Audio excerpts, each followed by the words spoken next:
Salut, c'est Trado, voilà vidéo de mise à jour pour l'or. La séance de vendredi est assez terne et plutôt de mauvais augure. Nous confirmons que nous sommes maintenant en dessous de la moyenne mobile à 20 séances baissières.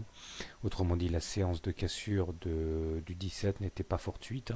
On a cassé à la baisse la M20 et nous avons une bougie en dessous entièrement de cette moyenne mobile à 20 séances.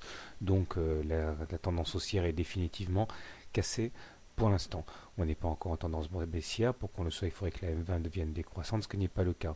Néanmoins, on voit que le MACD casse son signal à la baisse. Ça, c'est pas bon. Au même moment, le momentum passe négatif et le stochastique se rapproche dangereusement de la zone de survente. On a quand même un faisceau d'éléments qui sont assez inquiétants. Nous sommes néanmoins dans ce canal rouge là qui nous permettrait d'aller chercher les 1700 sans remettre en cause ce fameux canal rouge, mais la convergence d'éléments techniques très négatifs me rend un petit peu circonspect sur la capacité de ce canal rouge à maintenir les assauts baissiers s'il se déchaîne. Alors, puisqu'on est en dessous d'une M20 baissière, on est sans tendance et un petit détour du côté de l'hebdo peut se révéler intéressant.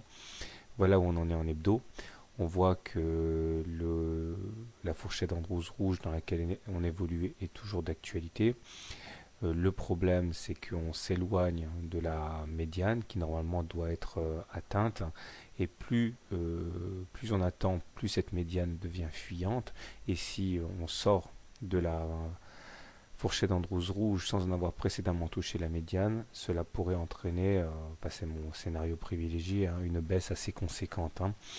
À cela s'ajoute le fait que nous assistons à un non-croisement de MACD ici, ce qui est généralement négatif, enfin plutôt même très négatif, au même moment où le momentum aligne une nouvelle séance en territoire négatif.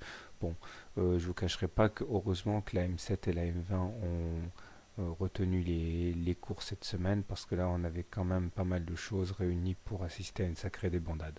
Donc pour faire simple, en journalier on est neutre, en hebdo on est toujours positif car on est au-dessus d'une M20 croissante, mais les conditions d'une attaque en règle sur l'or sont réunies. Voilà, bonne soirée, bon trade, à demain.